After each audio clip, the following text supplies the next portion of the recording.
Inanunsyo ngayong araw ni Senate Committee on Ethics Chairperson Senator J.V. Ejercito na naaksyonan na nila ang lahat ng ethics complaint na kanilang natanggap sa komite. To summarize, para hindi ako malito, 4 complaints were dismissed, considered frivolous. Ito na, nireview na ho ito ng committee for several weeks and dismissed today. And 3 complaints were deferred action for further study kasi ibang response kakukuha lang today. So by next meeting, probably we will already dispose of the 3 deferred complaints.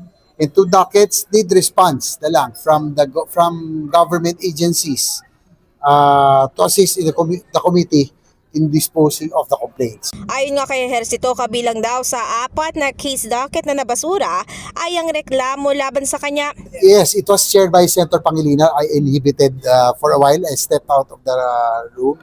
It was Senator Pangilinan who chaired, and since there are already actions being taken by the committee, so it was voted by committee members to dismiss.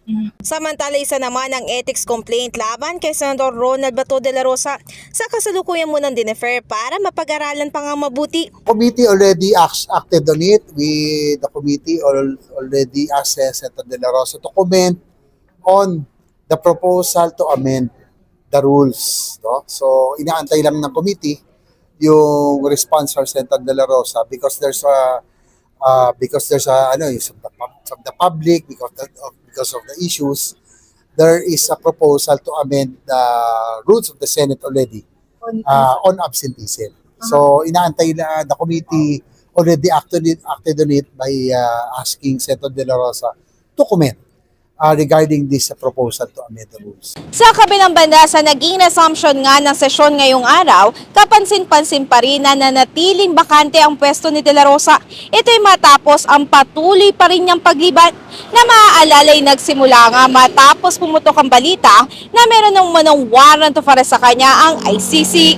In the heart of changing lives, ako si Brigada Ann Cortas ng 105.1 Brigada News from Manila, the Music News Authority.